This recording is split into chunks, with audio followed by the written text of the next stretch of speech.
The desert wind carried red dust across the endless expanse of the American frontier, swirling it into miniature cyclones that danced between the towering limestone cliffs.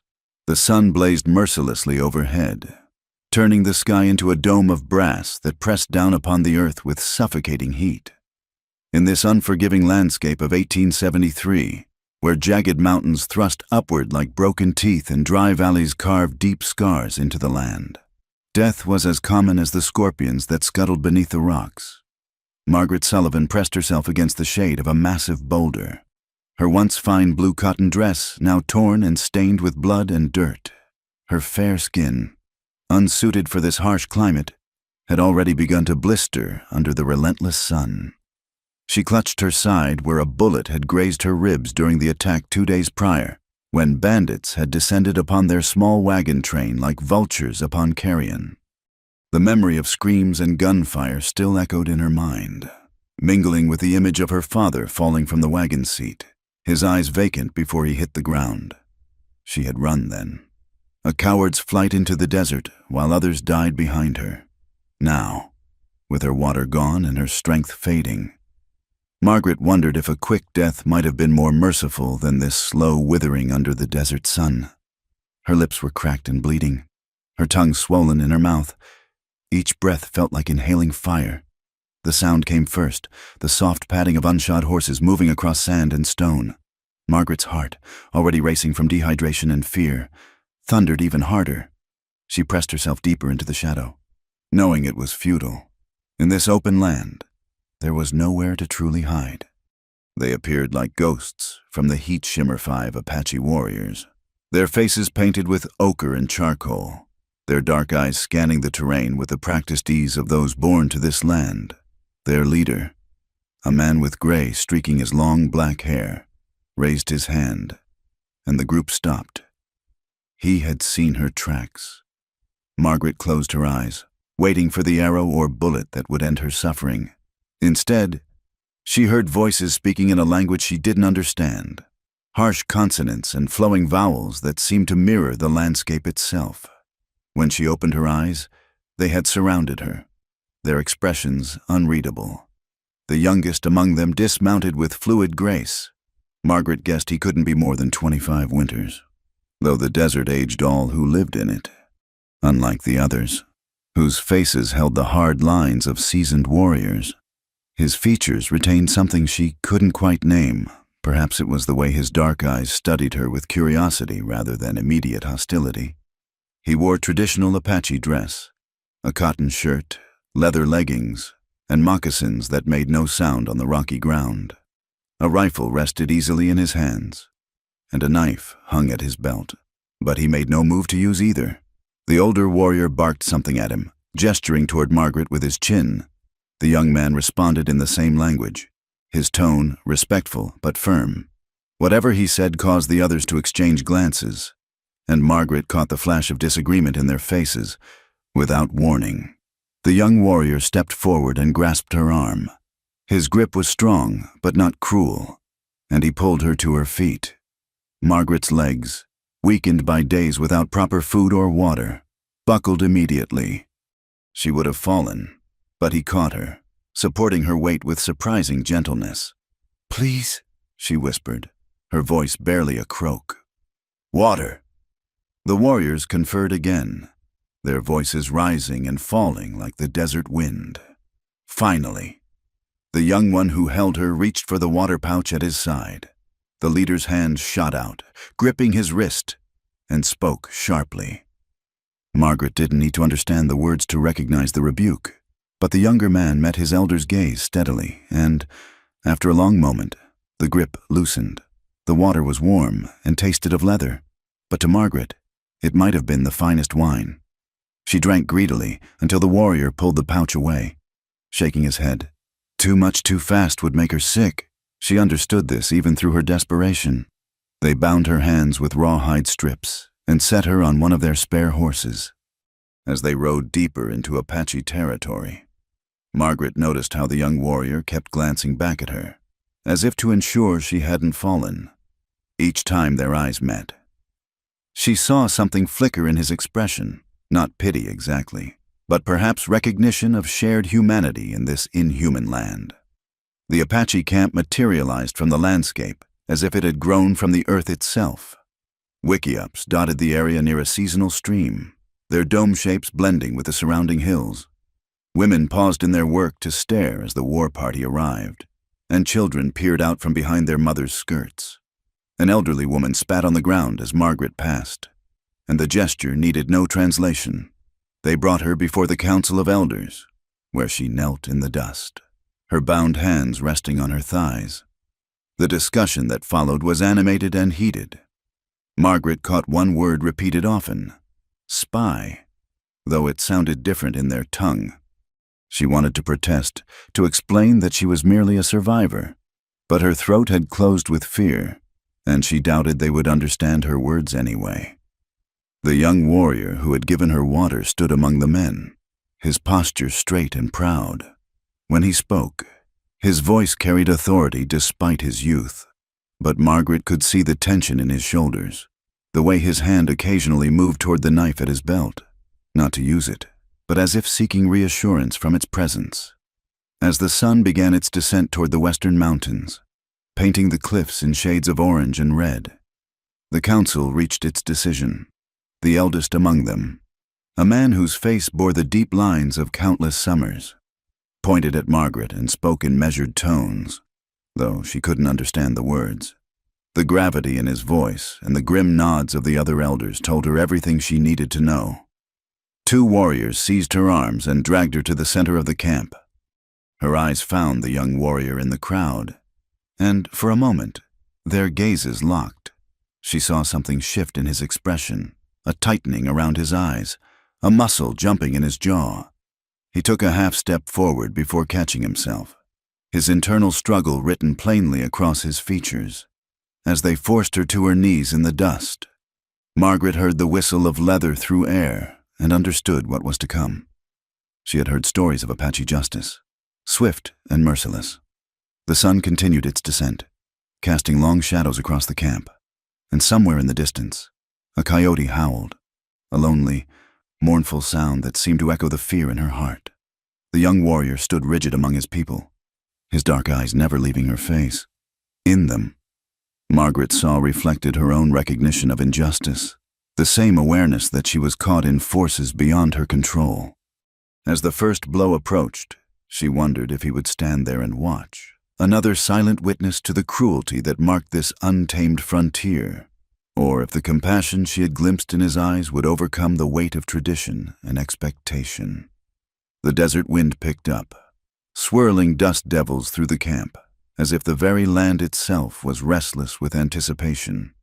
And in that moment, suspended between the falling lash and her trembling flesh, Margaret Sullivan found herself hoping not for rescue, but simply for the courage to face whatever came next with dignity.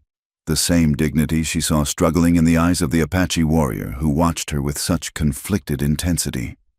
The punishment ground lay in an open circle of hard-packed earth, surrounded by the gathered members of the band. The setting sun painted everything in shades of blood and gold, while the desert wind carried the scent of sage and dust. Margaret knelt in the center, her wrists still bound, her blue eyes wide with terror as she watched the preparation for her ordeal. The man chosen to deliver the punishment was named Stoneface by his people, a warrior whose expression never betrayed emotion. He held a length of braided rawhide, its ends split into multiple strips that would bite deep with each strike. The crowd murmured their approval as he tested the weight of the implement, making it whistle through the air. Samuel Crow Feather stood among his kinsmen, every muscle in his body drawn tight as a bowstring. The youngest son of a respected war chief, he had earned his place among the warriors through courage and skill, but nothing in his 24 winters had prepared him for this moment. The white woman's eyes, blue as the summer sky, found his in the crowd, and in them he saw not the defiance of an enemy spy, but the raw fear of a lost soul. The first strike fell with a sharp crack that echoed off the canyon walls. Margaret's body jerked forward, a cry escaping her lips despite her effort to remain silent. The second followed quickly, then the third, Each blow drew lines of fire across her back, tearing through the thin fabric of her dress. She tried to stay upright, but the force of the strikes drove her lower with each impact. Samuel's hands clenched into fists at his sides. Around him, some of the people watched with grim satisfaction. They had lost family to white soldiers and settlers, and this small act of vengeance felt like justice. Others looked away, uncomfortable with punishing a woman, even an enemy. But Samuel saw only the trembling of her shoulders, heard only the soft whimpers she couldn't quite suppress. By the 10th strike, Margaret had fallen forward onto her hands, her fair hair hanging like a curtain around her face. Blood seeped through the torn fabric of her dress, and her breathing came in ragged gasps. Stoneface paused, looking to the council elder, Grey Wolf, for guidance. "Continue," Grey Wolf commanded in Apache. "She must learn the price of spying on our people." Samuel's jaw tightened. He had been on the raid that found her, had seen the signs of the bandit attack, the burned wagons, the scattered belongings of murdered travelers. This woman was no spy. She was a survivor who had stumbled into their territory while fleeing death. But to speak against the council's decision would be to challenge tradition itself. The punishment resumed, each strike drawing fresh cries from Margaret. Her strength gave way, and she collapsed fully onto the ground, her body curling instinctively to protect itself. Still the blows fell, relentless and precise. The crowd had grown quieter now, some of the initial fervor fading as they witnessed her suffering. They whipped her until she fell. "Enough!" The words tore from Samuel's throat before he could stop them. First in Apache, then in the English his father had insisted he learn from captured soldiers. He stepped forward from the crowd, his voice carrying across the punishment ground. Stoneface froze mid-swing, turning to stare at the young warrior who dared interrupt. Grey Wolf's eyes narrowed dangerously. "You forget yourself. Crowfeather, step back."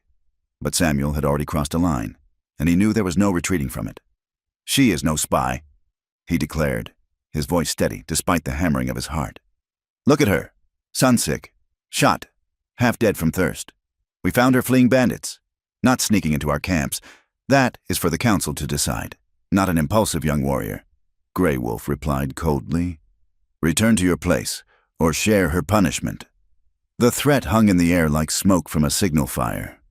Samuel felt the eyes of his people upon him, his mother, Birdsong, watching with worry creased across her face, his warrior brothers, torn between loyalty and tradition, his father, Chief Joseph Crowfeather, studying him with an unreadable expression. Margaret had gone still on the ground, unconscious or close to it.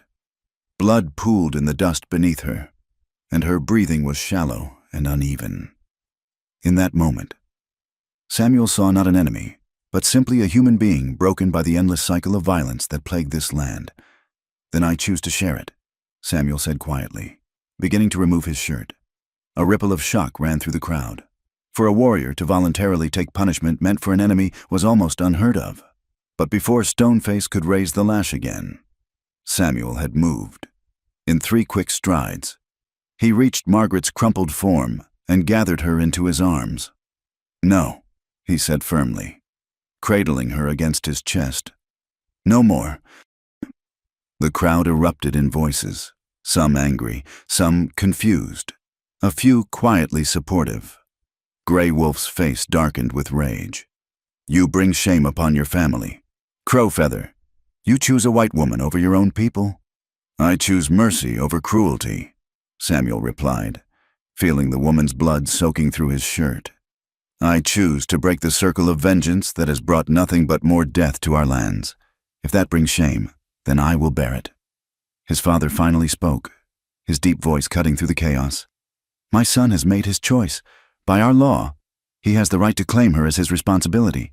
But know this, Samuel Crowfeather, her life is now bound to yours. Her crimes, her care, her fate, all rest upon your shoulders." Samuel met his father's gaze steadily. "I understand, Father." "Then go," Chief Joseph said, though something in his eyes suggested he was not entirely displeased with his son's actions.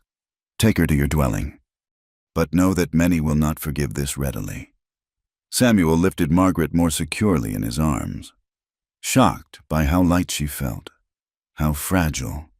As he turned to leave the punishment ground, he caught sight of various faces in the crowd. Swift Arrow, his closest friend, watching with concern. Black Elk, who had lost a brother to white soldiers, glaring with undisguised hatred. Morning Star, the maiden many expected him to marry, her expression unreadable. He carried Margaret through the camp, aware of the whispers following in his wake, the weight of tradition and expectation pressing down upon him like the desert heat. His dwelling sat at the edge of the camp, close to the canyon wall where ancient petroglyphs told stories of his people's history. It was modest but well-maintained, reflecting his status as an unmarried warrior. Inside, he laid her gently on his sleeping furs, her blood immediately staining them. By the light of the setting sun streaming through the entrance, he could see the extent of the damage. Deep welts crisscrossed her back, some split open and bleeding freely.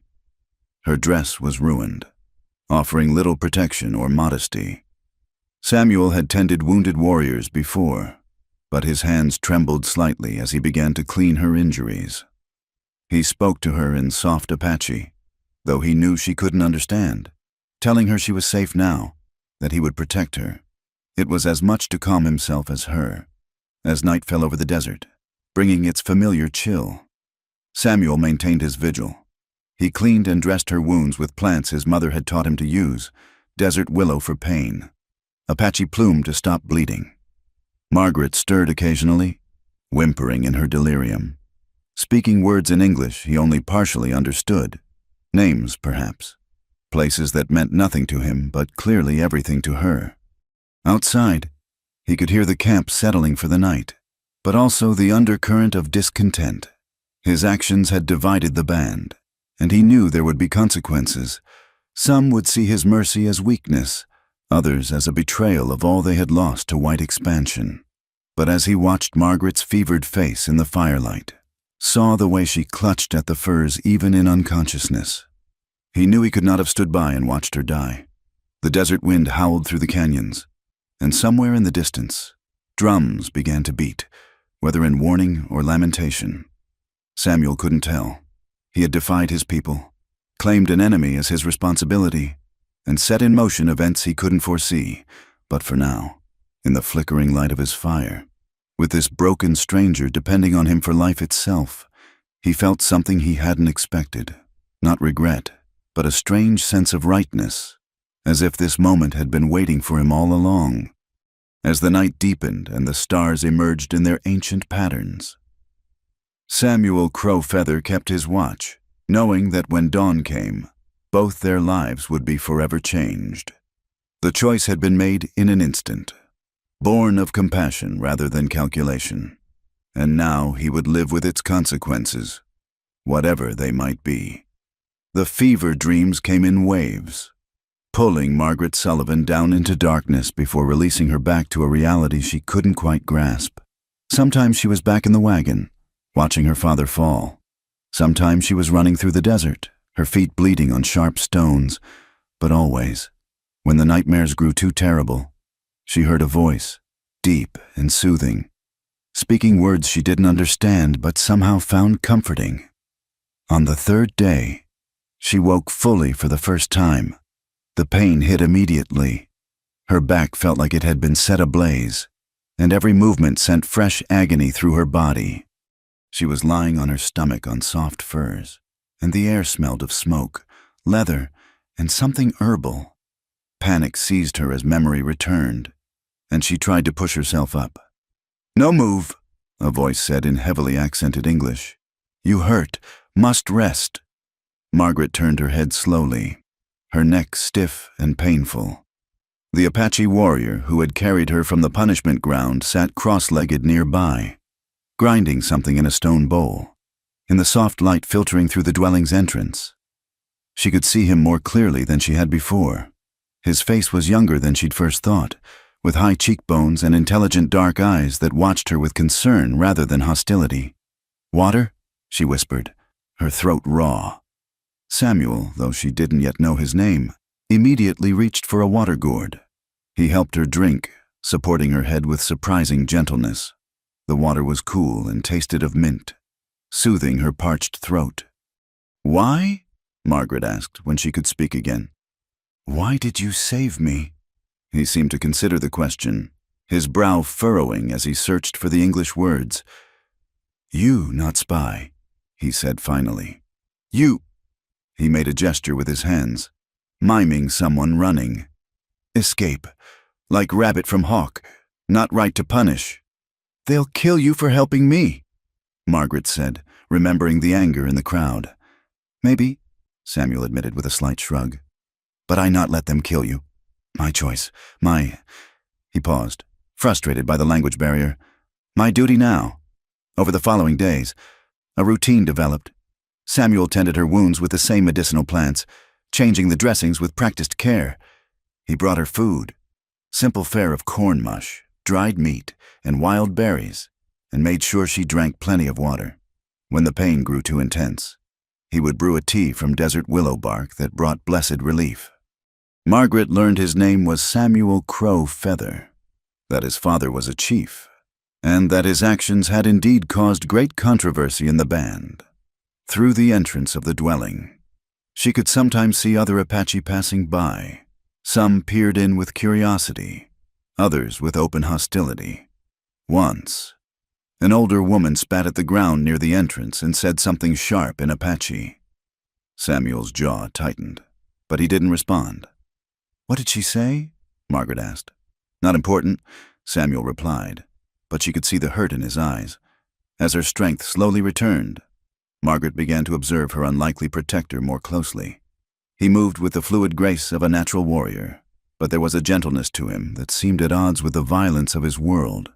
When he thought she was sleeping, she sometimes caught him staring into the fire with a distant expression, as if wrestling with thoughts too complex for their limited shared vocabulary.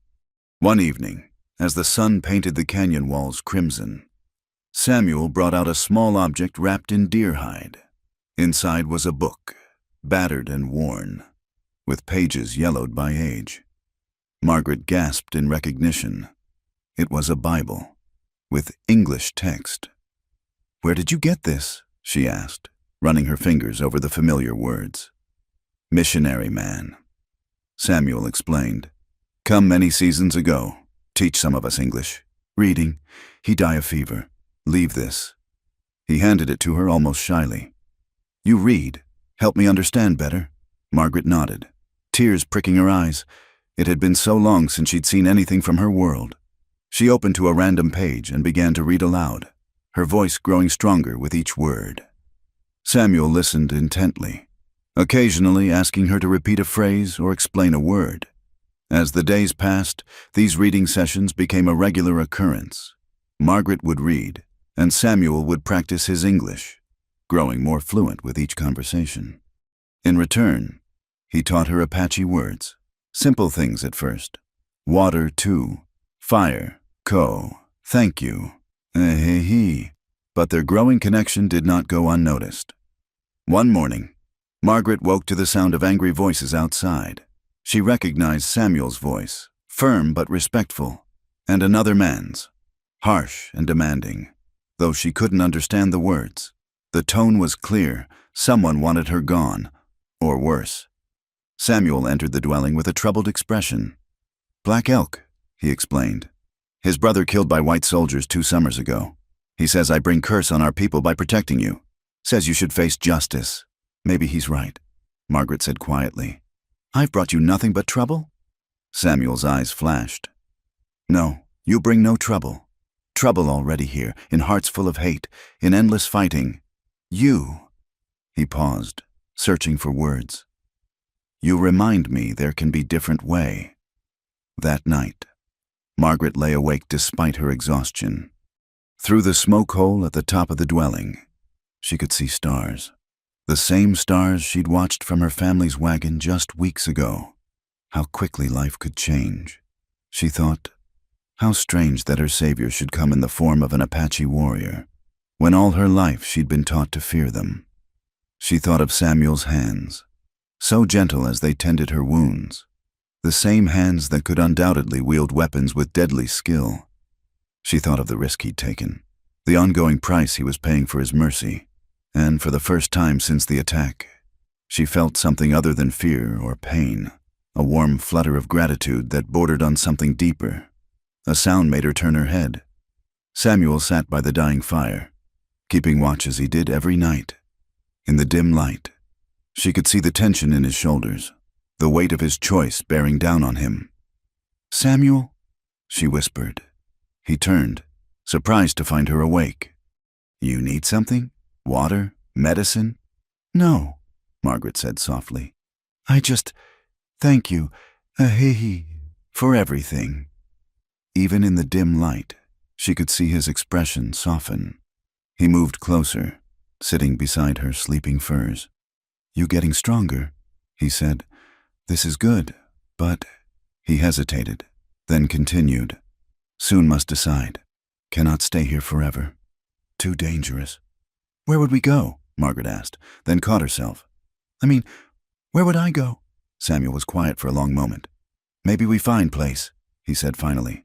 "Away from here, away from hate. But first, you must heal, get strong, then we see." As he returned to his post by the fire, Margaret closed her eyes, but her mind was racing. She had no family left, no home to return to.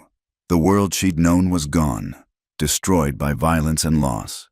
But here, in this unlikely place, with this unlikely protector, she'd found something she hadn't expected, a chance to live, perhaps even to heal. Outside, the desert wind sang its ancient song, and somewhere in the darkness, a coyote called to its pack. The sound no longer frightened her as it once had. Instead, it reminded her that even in this harsh land, life found a way to persist, to adapt, to survive. And perhaps, she thought as sleep finally claimed her, even to love. The dwelling fell silent except for the crackle of the fire and the soft breathing of its two occupants, an Apache warrior wrestling with tradition and conscience, and a white woman learning that kindness could bloom even in the hardest ground. Both were outcasts now, bound together by an act of defiance that had changed everything. And both, though they didn't yet fully realize it, were beginning to see in each other not an enemy, but a kindred spirit in a world torn apart by hatred. The high desert dawn broke in layers of gold and rose, painting the sandstone cliffs in warm hues that seemed to set the world ablaze. Margaret stood at the entrance of the dwelling, watching the sun rise over the endless landscape. 2 weeks had passed since her punishment, and though her back still ached, she could move without agony. The scars would remain forever, but she was alive. A miracle she owed entirely to the man who emerged from the dwelling behind her. "Beautiful," Samuel said softly, coming to stand beside her. His English had improved remarkably through their daily conversations, though he still struggled with complex thoughts. "Yes," Margaret agreed, surprised to realize she meant it. When she'd first arrived, the desert had seemed hostile and alien. Now she was beginning to see what Samuel saw, the fierce beauty in the twisted junipers, the grace of hawks circling on thermal currents, the delicate blooms of cacti that survived against all odds. "Today, we walk," Samuel announced. "You strong enough now? Need to move, or body grows weak." Margaret nodded, though the prospect made her nervous. She hadn't left the immediate area of the dwelling since arriving. Samuel handed her a pair of soft deerskin moccasins and a shawl woven from plant fibers to protect her fair skin from the sun. The moccasins felt strange after a lifetime of hard-soled shoes, but they were surprisingly comfortable. They walked slowly at first, Samuel matching his pace to hers. He pointed out plants as they went, teaching her their Apache names and uses. "This one," he said, indicating a scraggly bush. "Good for stomach pain. This," pointing to another, "makes soap." Margaret tried to remember them all, understanding that in this land, such knowledge meant survival. As they climbed a gentle rise, Margaret had to stop frequently to catch her breath. The high altitude and a recent ordeal had left her weaker than she'd realized. Samuel waited patiently each time, offering water from the gourd he carried. "Your family," Margaret ventured during one rest. They must be very angry with you. Samuel's expression grew thoughtful. My mother, bird song. She understands. She brings food sometimes, when others not watching. Father.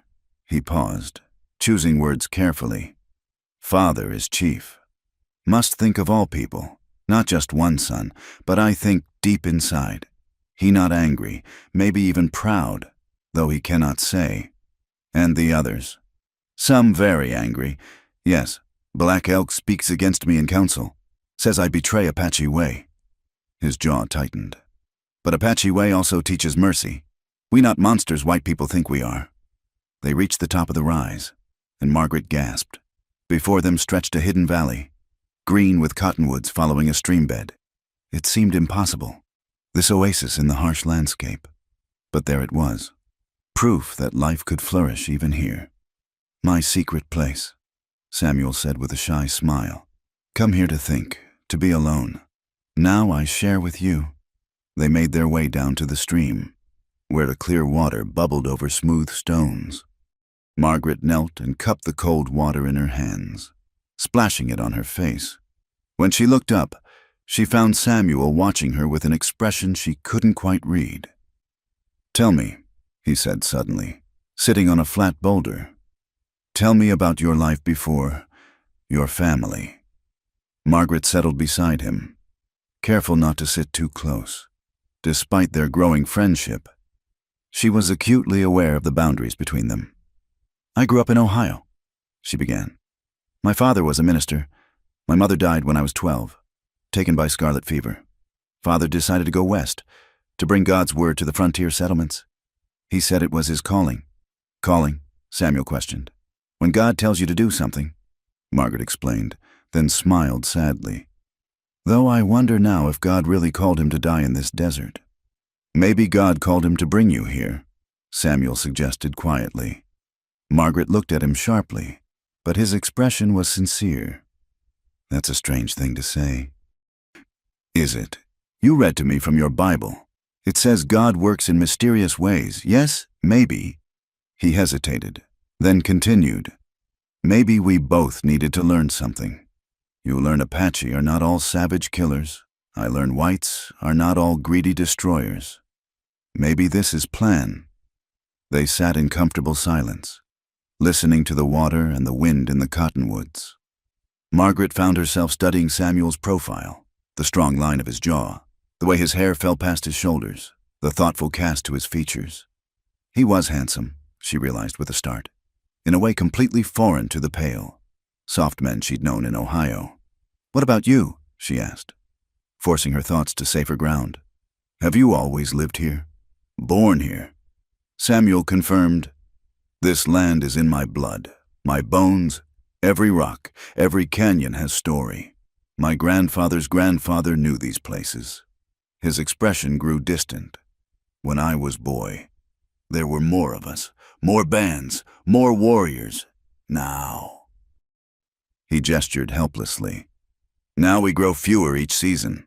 White soldiers, white sickness, white settlers taking land. Sometimes I think we fight losing battle. I'm sorry, Margaret said, meaning it. My people, we don't understand. We see land and want to own it, fence it, change it. We don't see that it already belongs to someone. Samuel turned to her, surprise evident on his face.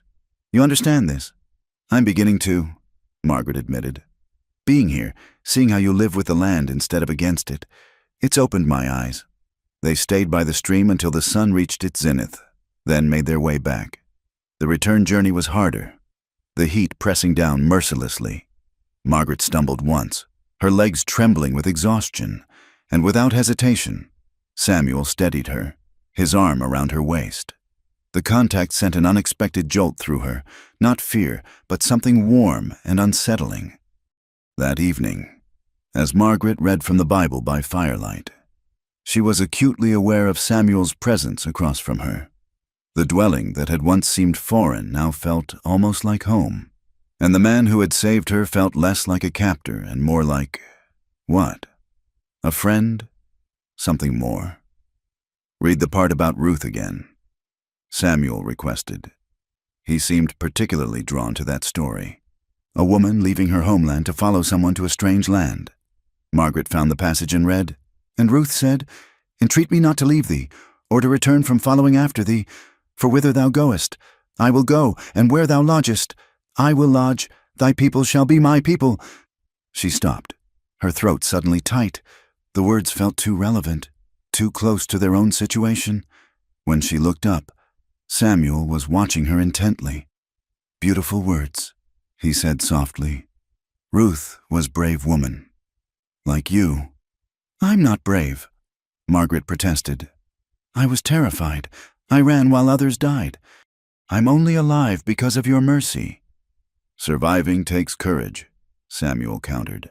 "Starting new life takes more courage. You do both."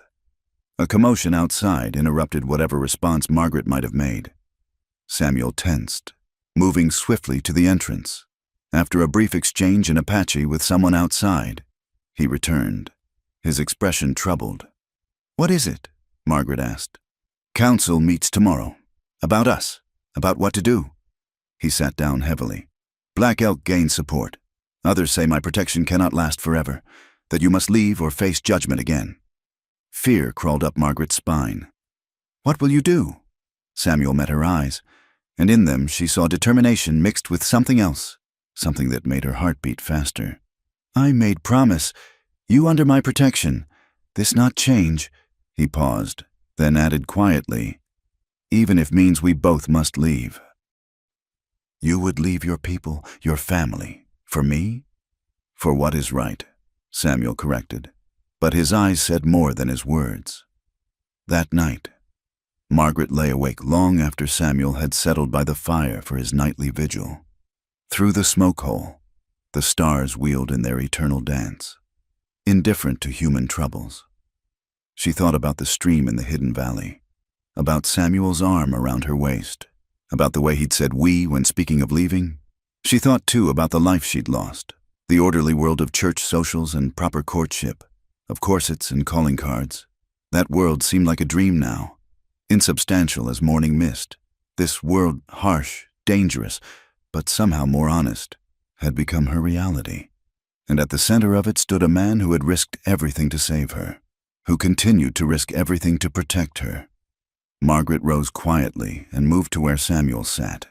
He looked up, surprised. "You should sleep," he said. "So should you," she countered, settling beside him. "You watch every night. You must be exhausted." "I am warrior, trained to go without sleep when needed." "But it's not needed," Margaret said gently. "I'm here. I can watch too. We can take turns." Samuel studied her face in the firelight. "You would do this." "Partners share burdens," Margaret said, then flushed at her choice of words. "I mean, friends help each other." "Friends," Samuel repeated, as if tasting the word. "Yes, we are friends." They sat together in companionable silence, shoulders almost touching, watching the fire burn low.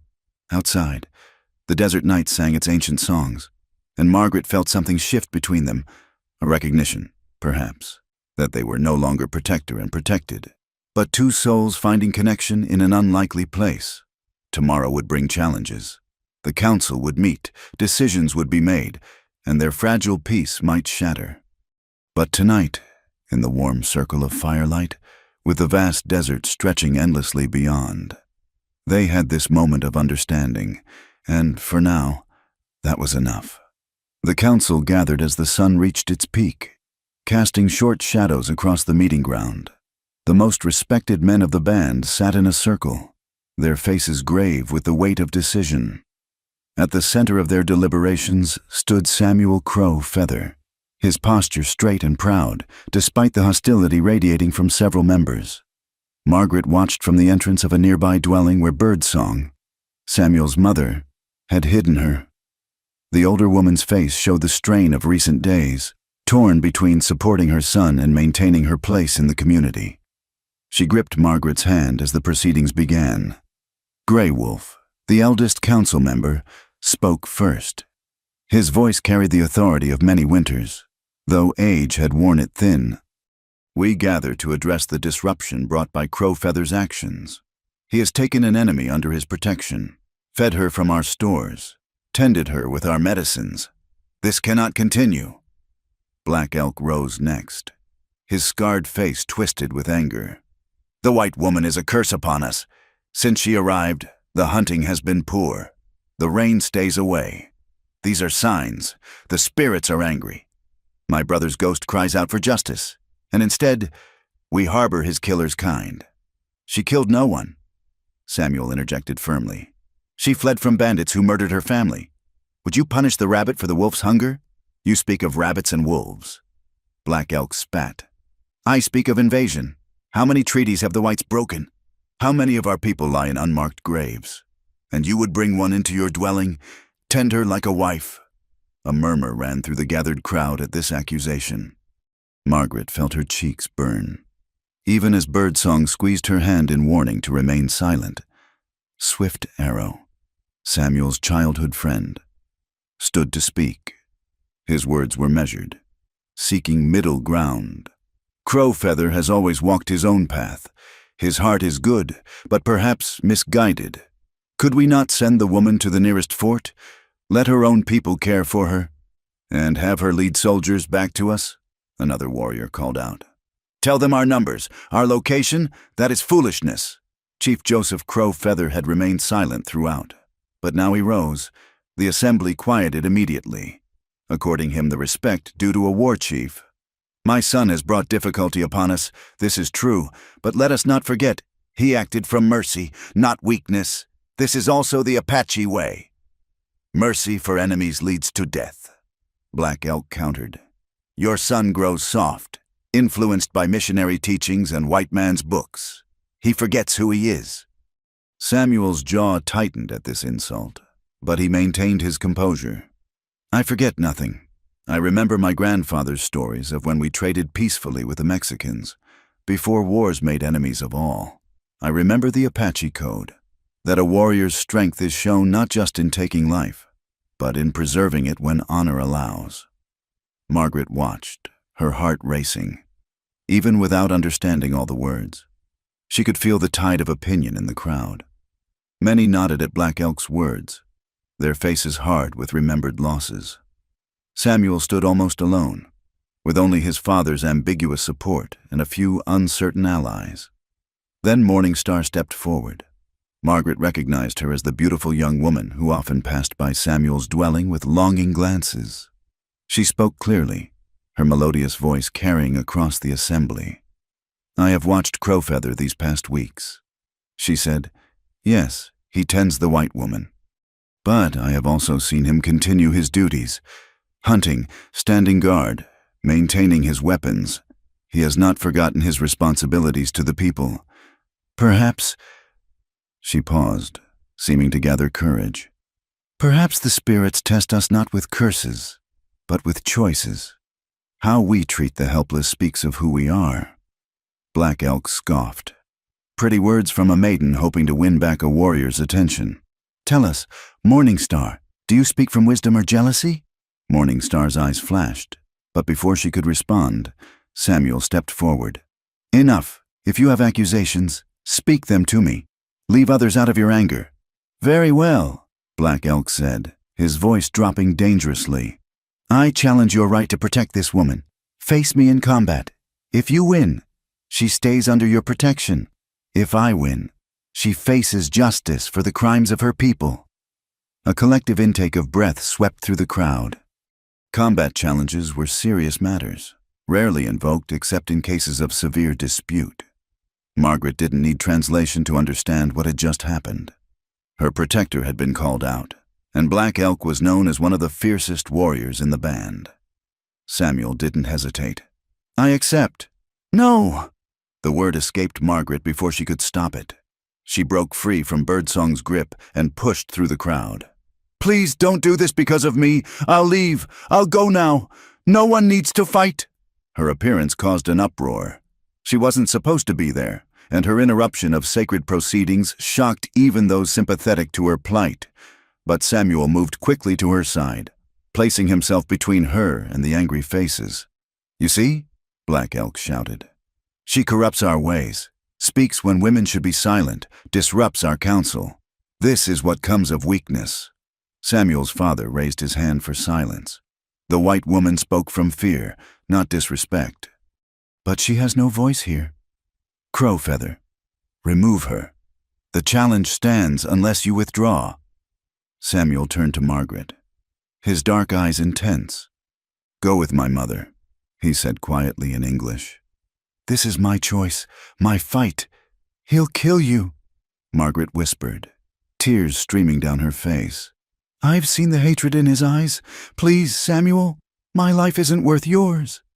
Something shifted in Samuel's expression at her use of his name, at the naked concern in her voice.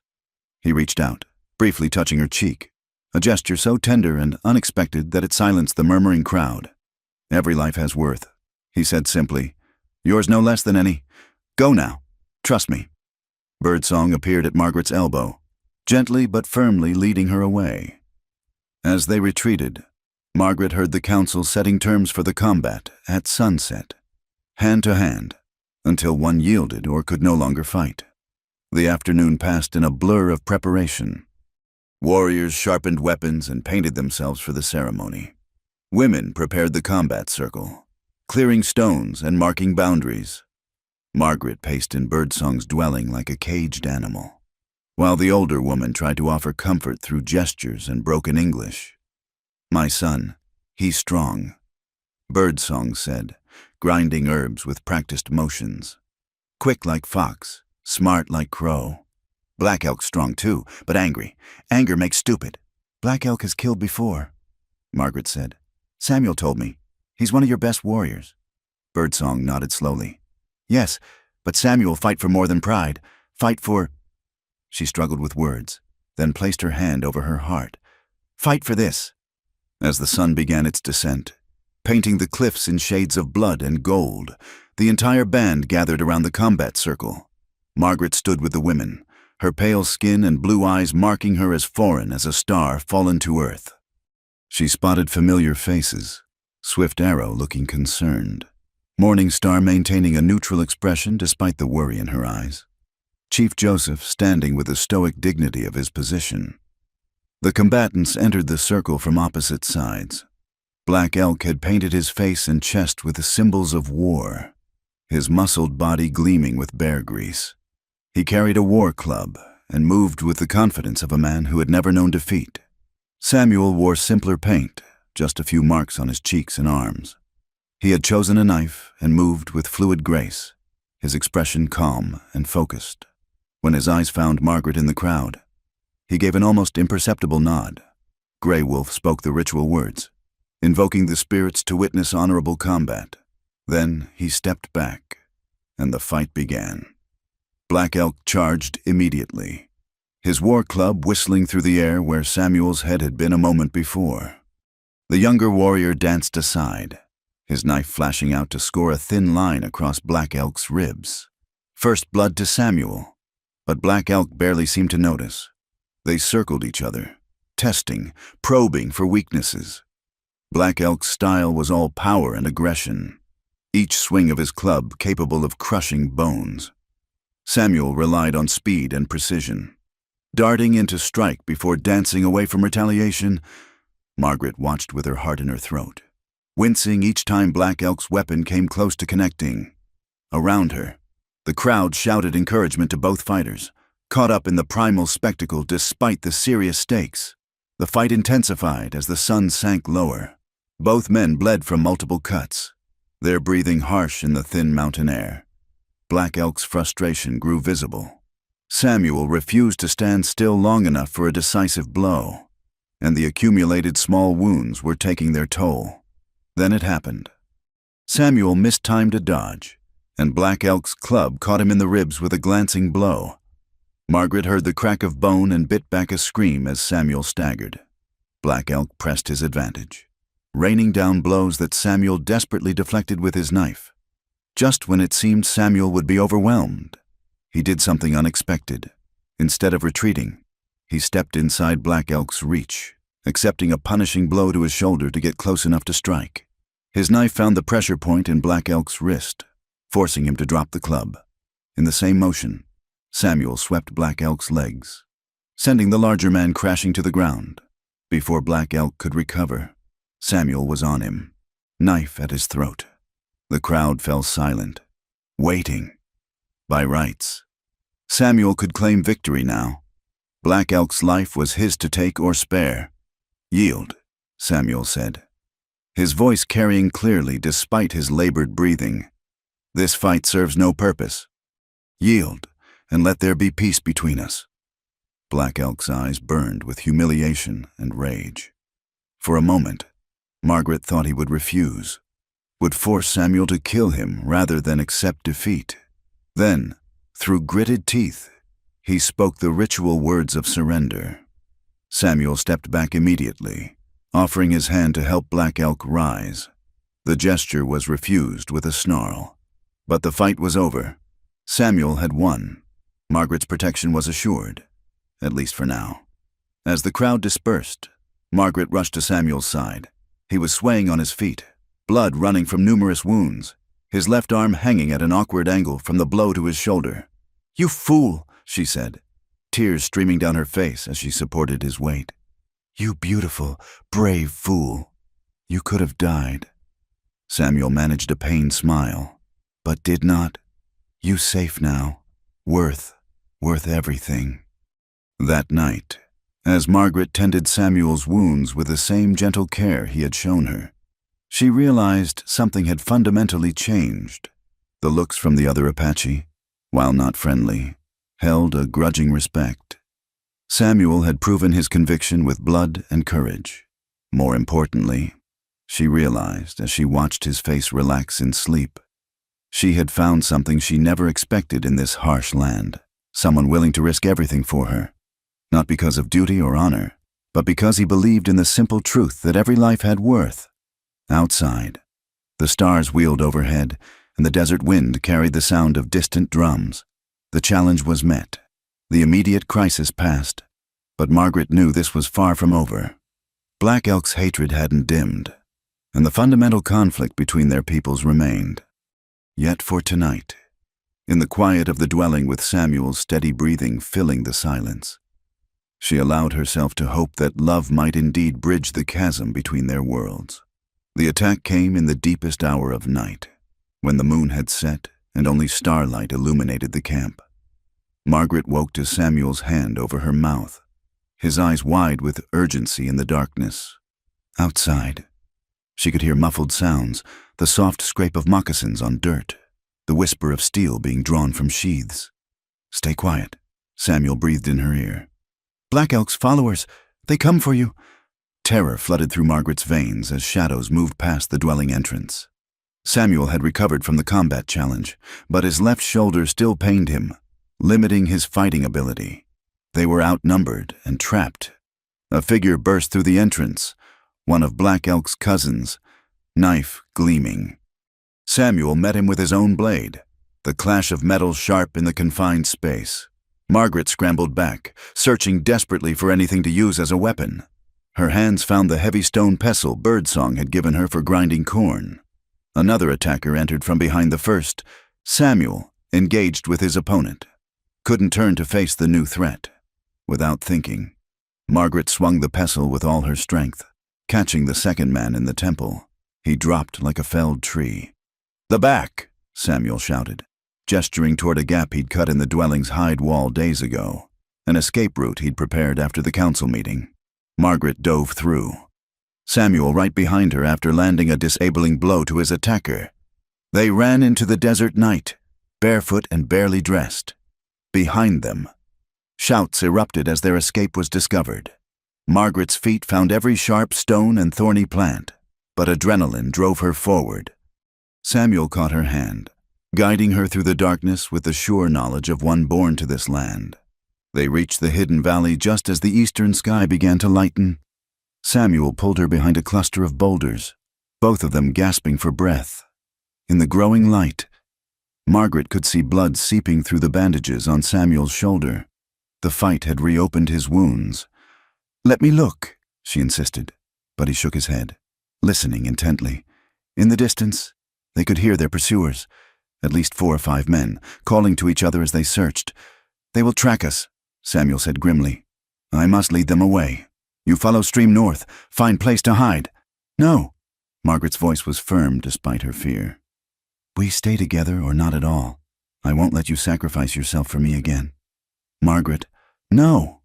She gripped his good arm fiercely. "Don't you understand? I'd rather die with you than live knowing you died for me. We face this together."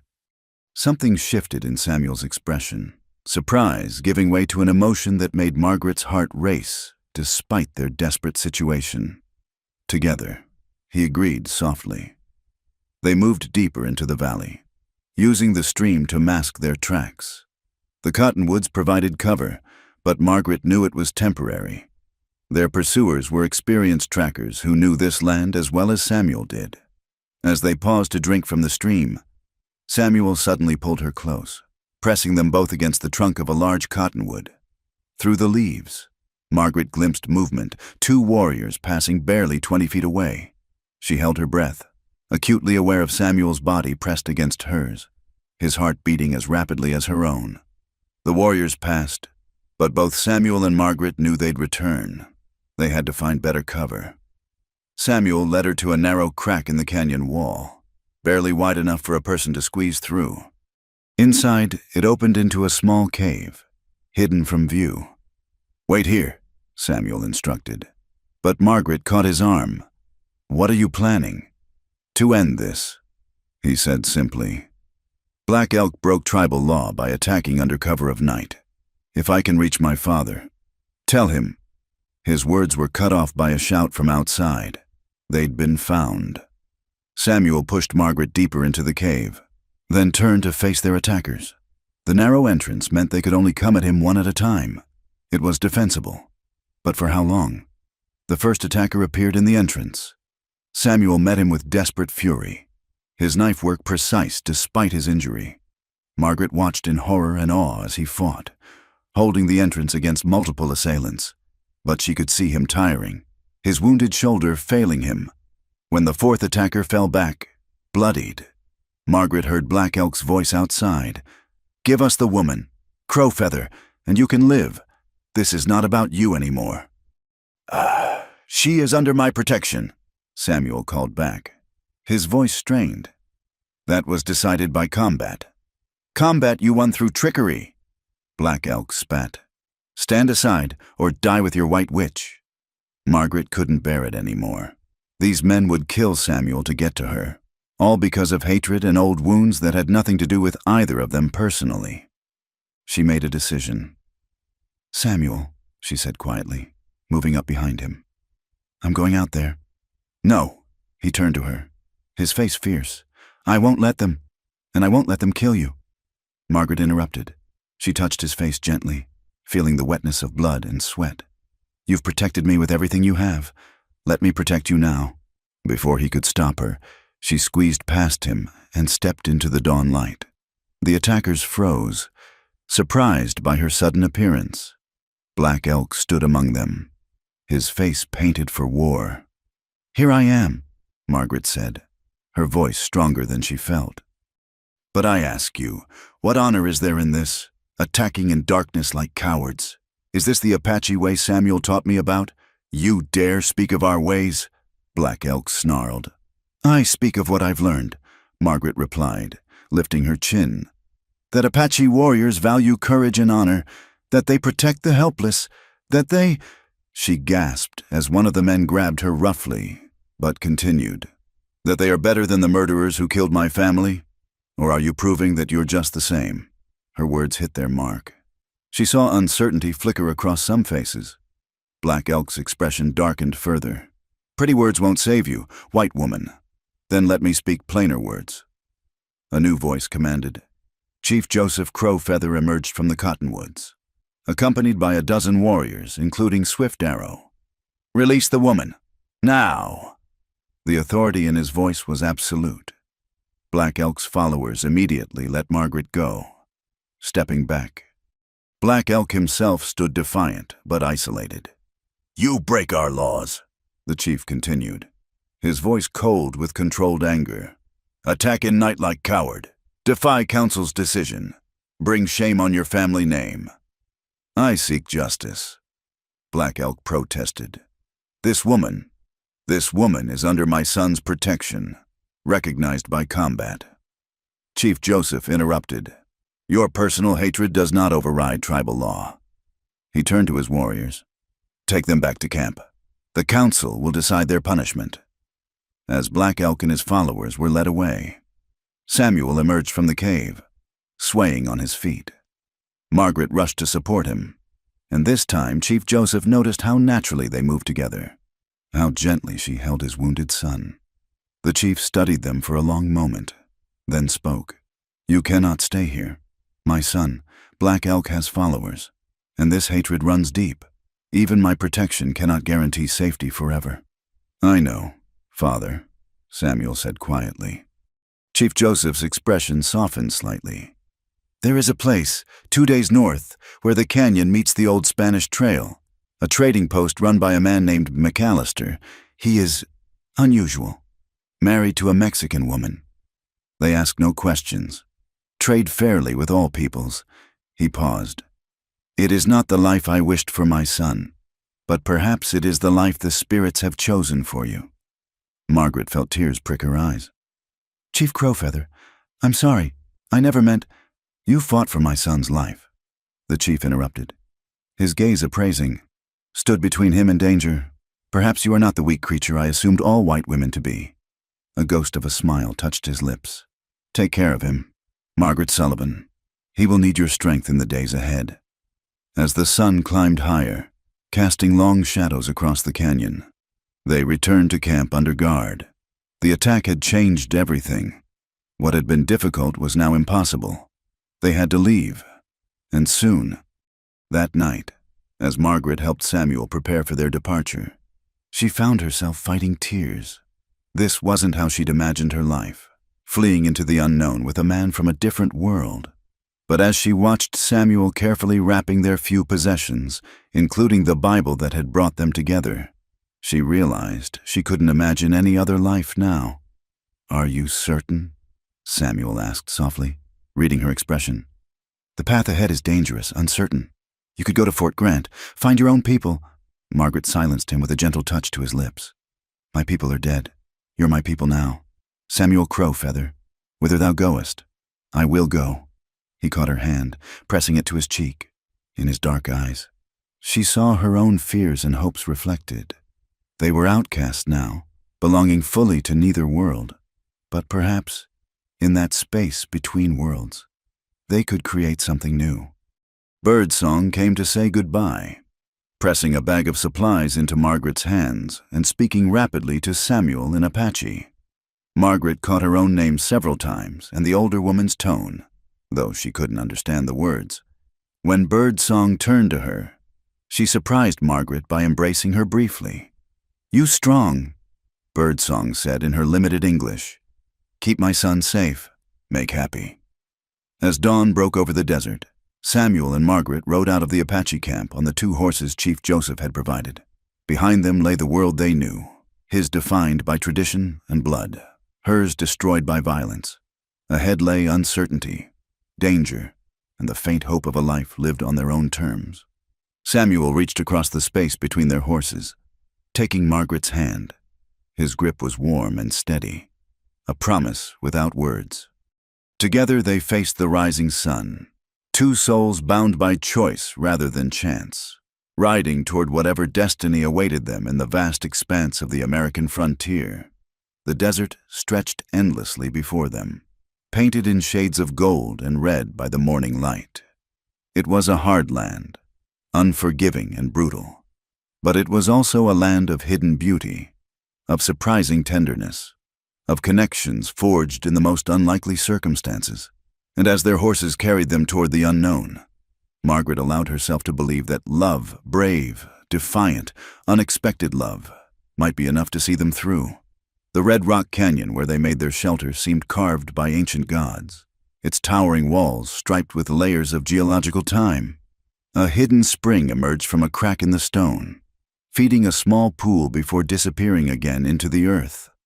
Desert willows and cottonwoods clustered around this precious water, creating a green oasis invisible from the canyon floor below. Samuel had found this place years ago during a vision quest, and now it became their sanctuary. Using skills passed down through generations, he constructed a simple but sturdy shelter beneath an overhanging cliff, weaving branches and covering them with hides from their supplies. Margaret helped as best she could, learning by watching, her hands growing calloused from the work. "Not like white man's house," Samuel said apologetically as they surveyed their new home. "But we'll keep rain out, wind away." "It's perfect," Margaret said, meaning it. After weeks of running and hiding, any place that offered safety and water felt like a palace. "Show me how to make it better." Their days fell into a rhythm dictated by the desert itself. They rose with the sun. When the air was still cool and the light painted the canyon walls in shades of rose and gold. Samuel taught Margaret to hunt with snares and gather edible plants, prickly pear fruits, mesquite pods, agave hearts. She proved a quick student, her determination overcoming her initial squeamishness. "You must think like the desert," Samuel explained one morning as they checked trap lines. "Everything here fights to live. Respect this, and desert provides. Fight against it, and it kills." Margaret nodded, pulling thorns from her hands after harvesting prickly pear. Her fair skin had darkened under the sun, and her soft hands had grown tough. The woman who'd worn corsets and attended church socials seemed like a stranger now. This new Margaret could skin a rabbit, find water by watching the flight of birds, and read the weather and the movement of clouds. In the evenings, they sat by their small fire, careful to use only dry wood that produced little smoke. Samuel continued teaching her Apache words while she read to him from the Bible. But increasingly, they found themselves setting aside lessons in favor of simply talking, sharing stories of their childhoods, their dreams, their fears. "When I was small," Samuel told her one night, "I believed I could speak to eagles, would climb high rocks, spread arms, call to them. One day, eagle landed near me. We looked at each other long time. I thought he would teach me to fly." He smiled ruefully.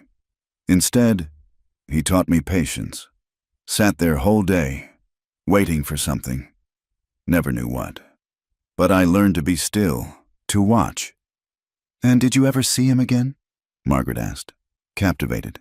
"Many times, always watching, never speaking, like he was waiting for me to understand something." Samuel's expression grew thoughtful. "Maybe he was waiting for this, for me to understand that flying is not always with wings. Sometimes is with—" He gestured between them, struggling for words. "With heart?" Margaret suggested softly. "Yes," Samuel agreed, his dark eyes meeting hers across the fire. "With heart." The moment stretched between them, full of unspoken possibilities. Then Margaret rose, ostensibly to bank the fire for the night, but really to escape the intensity of that gaze. She wasn't ready, not yet, to acknowledge what was growing between them, but the desert had its own timeline. One afternoon, while Samuel was hunting, Margaret decided to bathe in the pool. The water was cold but refreshing after the day's heat. She had just emerged, wringing water from her hair, when she heard the distinctive rattle that made her blood freeze. The snake lay coiled on the rock where she'd left her clothes, directly between her and the shelter. It was massive, its rattles creating a sound like dry bones shaking. Margaret stood frozen, water dripping from her skin, acutely aware of her vulnerability. "Don't move." Samuel's voice came from behind her, calm but urgent. He had returned early, drawn by some instinct. "Look at me, not at Snake, at me." Margaret turned her head slowly, meeting his eyes. He had an arrow nocked but not drawn. "When I say, dive left into water, trust me." The snake's rattling intensified. Margaret's muscles trembled with the effort of staying still. "Now," Samuel commanded. She dove without hesitation. Behind her, she heard the twang of the bowstring, the meaty thud of impact. When she surfaced, gasping, the snake lay still. Samuel's arrow through its head. He was at the pool's edge immediately. pulling her up with his strong hands. "You are safe," he said, wrapping his coat around her shoulders. "You did well. Very brave." Margaret found herself trembling, not from cold, but from delayed fear and something else, the way Samuel's hands lingered on her shoulders, the concern in his eyes, the solid warmth of his presence. Without thinking, she pressed herself against him, seeking comfort. "I thought I was going to die," she whispered against his chest. His arms came around her, holding her close. "I would not let that happen," he said fiercely. "Never." They stood that way for a long moment, Margaret aware of every point where their bodies touched, of the rapid beating of his heart that matched her own. When she finally pulled back to look at him, something had changed in his expression. The careful distance he'd maintained was gone, replaced by raw emotion. "Margaret," he began, then stopped, struggling with words in any language. "I know," she said softly. "I feel it too." That night, they sat closer by the fire, when Margaret shivered in the cool desert air. Samuel moved behind her, wrapping them both in a blanket. She leaned back against his solid warmth, feeling safe in a way she hadn't since before her father's death. "Tell me about your dreams," she said quietly. "Before all this, what did you want?" Samuel was quiet for so long she thought he wouldn't answer. Then, "I dreamed of being great warrior like my grandfather, leading war parties, counting coup on enemies, earning honor for clan. Boy dreams."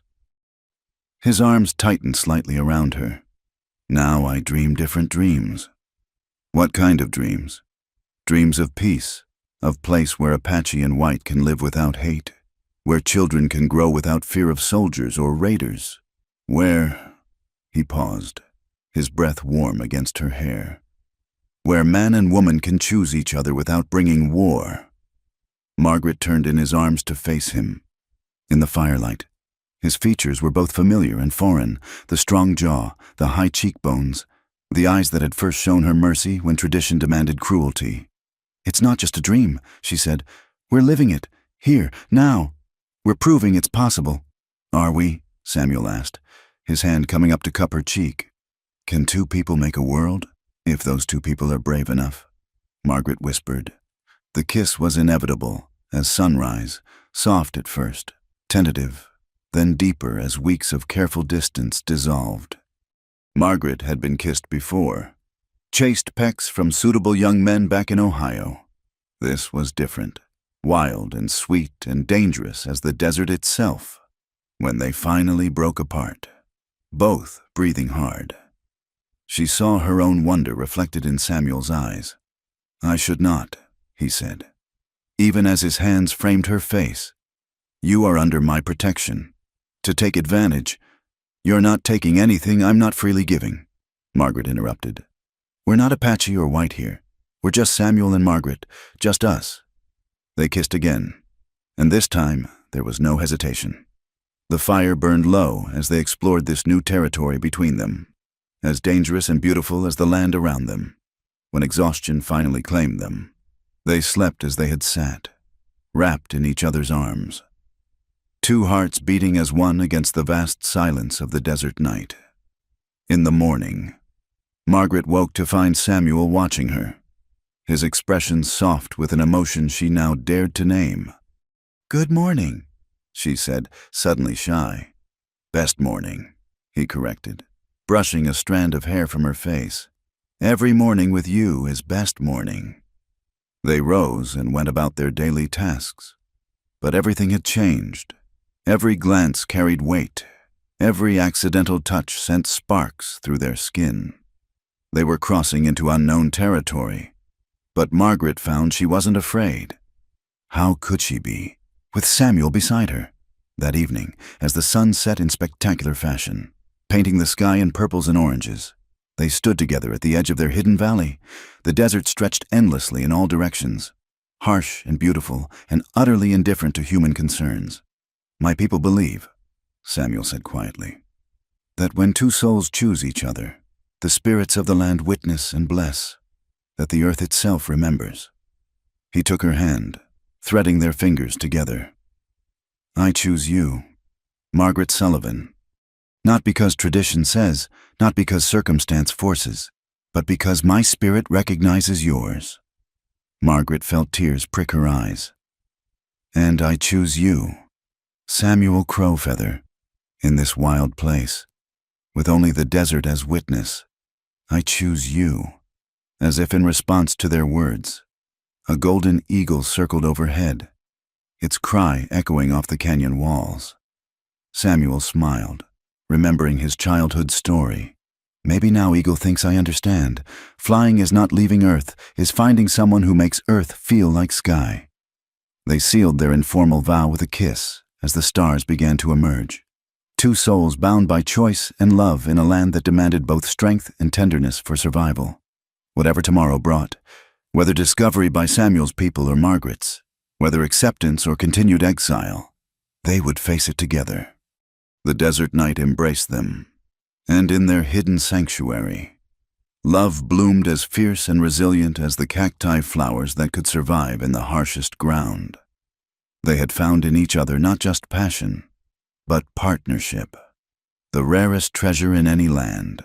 The drums echoed through the canyon like distant thunder, a sound that made Samuel freeze mid-step.